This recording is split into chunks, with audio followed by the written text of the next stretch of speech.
இந்த வீடியோவை உங்களுக்கு வழங்குவோர் மாலை முரசு செய்திகள் தொலைக்காட்சியின் படிப்போம் ஜெயிப்போம் உயர்கல்வியை தேர்ந்தெடுப்பதில் உள்ள சந்தேகங்களை தீர்க்கும் நிகழ்ச்சி தினமும் மாலை 5 மணிக்கு. தொடர்ந்து இந்நேரத்திற்கான தலைப்புச் செய்திகளை பார்க்கலாம். இந்திய வான்வெளியில் பாகிஸ்தானிய விமானங்கள் பறக்க தடை.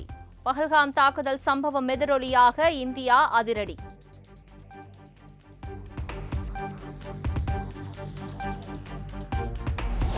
பாகிஸ்தானுக்கு ஆதரவாக பேசுபவர்கள் அந்த நாட்டிற்கே செல்லுங்கள். ஆந்திர மாநில துணை முதலமைச்சர் பவன் கல்யாண் ஆவேசம்.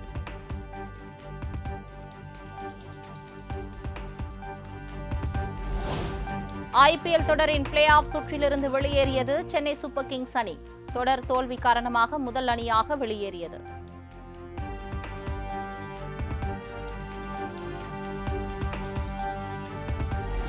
உழைப்பாளர்கள் தினத்தை முன்னிட்டு முதலமைச்சர் மு.க.ஸ்டாலின் வாழ்த்து. ஆதிக்கமற்ற சமுதாயம் அமைத்தே தீருவோம் எனவும் உறுதி.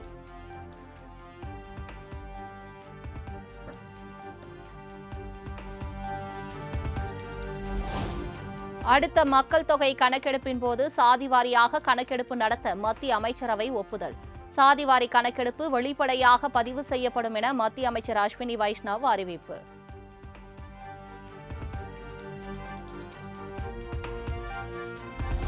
மாநில அளவில் தனியாக சாதிவாரி கணக்கெடுப்பு நடத்த அவசியமில்லை. மத்திய அமைச்சரவை கூட்டத்திற்கு பிறகு மத்திய அமைச்சர் அஸ்வினி வைஷ்ணவ் விளக்கம்.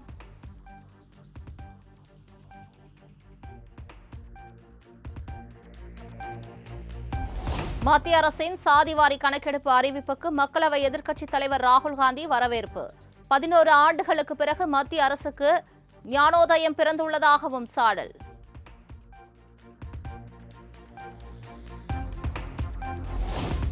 சாதிவாரி கணக்கெடுப்பு நடத்தப்படும் என்ற அறிவிப்பு இந்தியா கூட்டணிக்கு கிடைத்த மற்றொரு மிகப்பெரிய வெற்றி. முதலமைச்சர் மு.க.ஸ்டாலின் வரவேற்பு.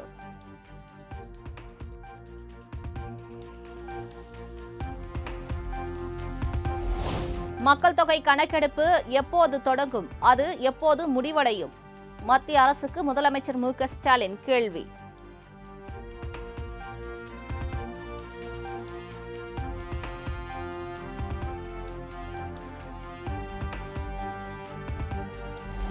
மக்கள் தொகை கணக்கெடுப்புடன் சாதிவாரி கணக்கெடுப்பு நடத்தப்படும் என மத்திய அரசு அறிவித்திருப்பதை மிகுந்த மகிழ்ச்சியோடு வரவேற்கிறேன்.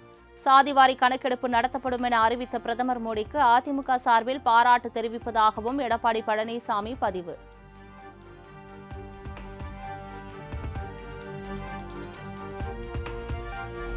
நாடு முழுவதும் சாதிவாரி கணக்கெடுப்பு நடத்துவதற்கான மத்திய அரசு முடிவுக்கு ராமதாஸ், அன்புமணி, திருமாவளவன் உள்ளிட்டோர் வரவேற்பு. எல். முருகன், நயினார் நாகேந்திரன், அண்ணாமலை உள்ளிட்டோரும் வரவேற்பு.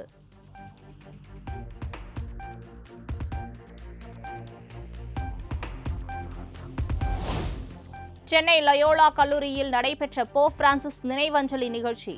முதலமைச்சர் மு.க.ஸ்டாலின் பங்கேற்று போப் உருவப்படத்திற்கு மலர் தூவி மரியாதை.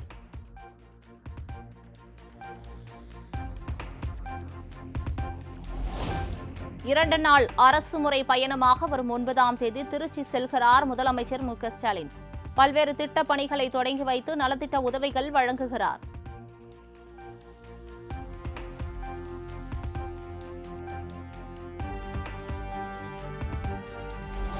அதிமுக பாஜக கூட்டணி அமைந்ததில் இருந்தே முதலமைச்சருக்கு பதற்றம். வரும் தேர்தலில் மு.க.ஸ்டாலின் வெற்றி பெறுவதே ஆச்சரியம்தான் என தமிழிசை சவுந்தரராஜன் பேட்டி.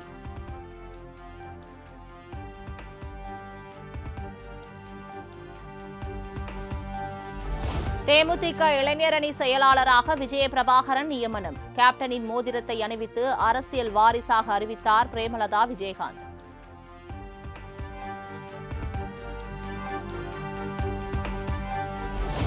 தாவேகா சார்பில் தலைமை ஒழுங்கு நடவடிக்கை குழு, மண்டல ஒழுங்கு நடவடிக்கை குழுக்கள் நியமனம். தலைமை ஒழுங்கு நடவடிக்கை குழுவின் தலைவராக விஜய் இருப்பார் என அறிவிப்பு.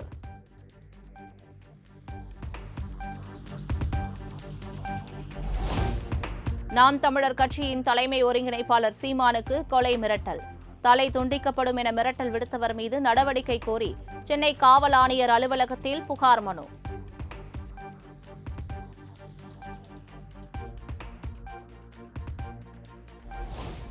தென்னிந்திய நடிகர் சங்க நிர்வாகிகளின் பதவிக்காலம் மேலும் 3 ஆண்டுகள் நீடிக்கப்பட்டதை எதிர்த்து தொடரப்பட்ட வழக்கு.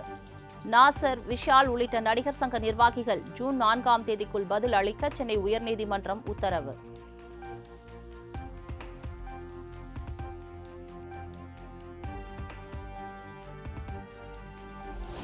சென்னை ஈவேரா நெடுஞ்சாலையை பெரியார் நெடுஞ்சாலை என பெயர் மாற்றக் கோரிய வழக்கு.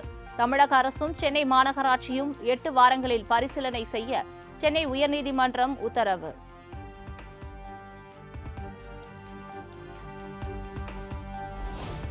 மெரினா கடற்கரை, ராணுவ அலுவலகங்கள் உள்ளிட்ட முக்கிய இடங்களில் போலீசார் முழு கண்காணிப்பில் இருக்க வேண்டும். பஹல்காம் தாக்குதல் எதிரொலியாக சென்னை காவல்துறை சுற்றறிக்கை.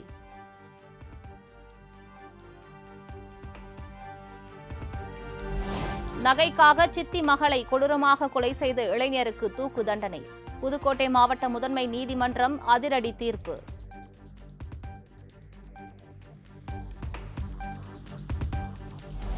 ராணிப்பேட்டை அருகே ஏரியில் முழுகி 2 சிறுவர்கள் பரிதாப உயிரிழப்பு.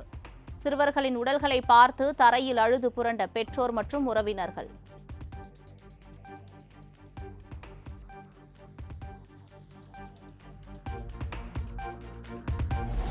தாராபுரம் சார் பதிவாளர் அலுவலகத்தில் லஞ்ச ஒழிப்பு போலீசார் அதிரடி சோதனை.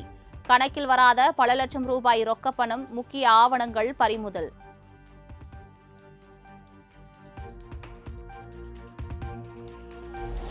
திமுக கூட்டத்தில் நிர்வாகிகளுக்கு கறி விருந்துடன் பீர் வழங்கப்பட்ட விவகாரம். அரசு வழக்கறிஞரின் அலட்சிய பேச்சு இணையத்தில் வைரல். கூலிங்கு வெயில் நேரத்தில் பீர் குடிச்சுட்டா அதை பெருசாக பேசிக்கிட்டு இருப்பாங்க. அதை விட்டு வேறு திசை மாற்றி வேறு நியூஸை போடுங்கய்யா மக்கள்கிட்ட. இது ஒரு பெருசாக பேசிக்கிட்டு இருப்பாங்க. ஏதோ நல்ல வெயில் நாள் பீரை குடிச்சு விட்டான், அது தேச துரோகமா? கலாச்சாரம் காய்ச்சி குடிச்சோன்னு மன்னிச்சுடுறீங்க, என்ன கஞ்சாய்க்கு மன்னிச்சுடுறீங்க.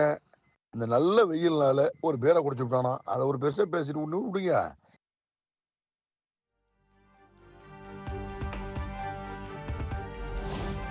மதுரை கலைஞர் நூற்றாண்டு ஏறு தழுவுதல் அரங்கத்தில் நடைபெற்ற ஜல்லிக்கட்டு போட்டி. காலை முட்டியதில் படுகாயமடைந்த மாடுபிடி வீரர் சிகிச்சை பலனின்றி உயிரிழந்த பரிதாபம்.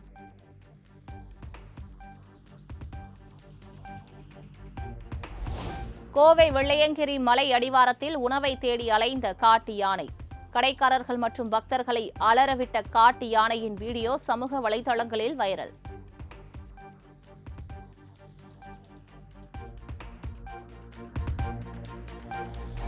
கன்னியாகுமரி கருங்கல் அருகே கட்டுப்பாட்டை இழந்த கார் பைக் மீது மோதி விபத்து.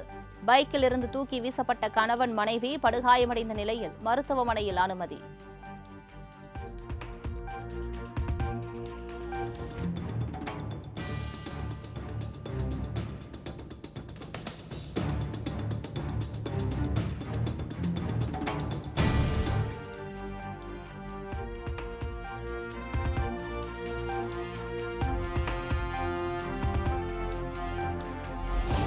திருப்பத்தூர் அருகே அரசு பேருந்து ஓட்டுநரை ஆபாச வார்த்தைகளால் வசைபாடிய இளைஞர்.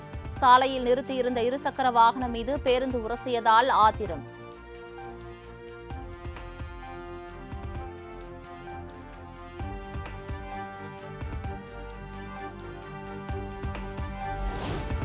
தென்காசி அருகே கோயில் திருவிழாவில் பூக்குழி இறங்கிய போது தவறி விழுந்து முதியவர் படுகாயங்களுடன் மருத்துவமனையில் அனுமதிக்கப்பட்டுள்ள நிலையில் தீவிர சிகிச்சை.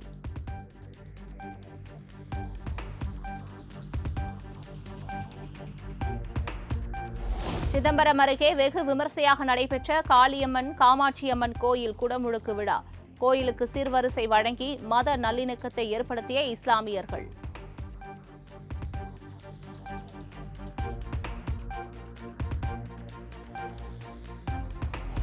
தமிழகத்தில் வேலூர், சேலம், மதுரை, கரூர், ஈரோடு, தர்மபுரி ஆகிய 6 இடங்களில் சதமடித்த வெயில்.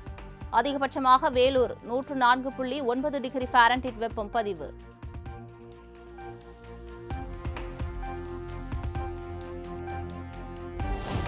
இன்று முதல் திருப்பதி ஏழுமலையான் கோவிலில் விஐபி தரிசனத்தில் மாற்றம். அலைமோதும் பக்தர்கள் கூட்டத்தை கருத்தில் கொண்டு தேவஸ்தானம் முடிவு.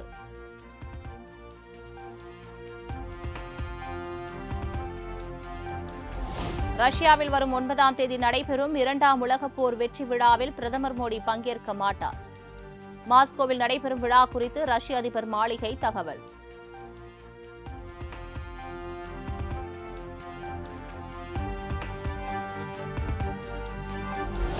காஷ்மீர் தீவிரவாத தாக்குதல் தொடர்பாக 2000 பேரிடம் விசாரணை.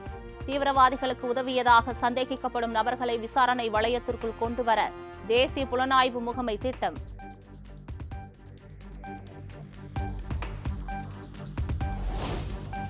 எல்லையில் நடந்து வரும் அத்துமீறலை உடனடியாக நிறுத்திக் கொள்ள வேண்டும். பஹல்காம் தாக்குதலுக்கு பிறகான துப்பாக்கிச் சூட்டை தொடர்ந்து இந்தியா கடும் எச்சரிக்கை.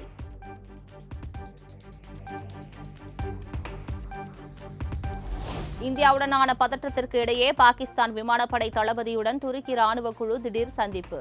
ஏற்கனவே ராணுவ தளவாடங்களை பாகிஸ்தானுக்கு அனுப்பிய நிலையில் துருக்கி பேச்சுவார்த்தை.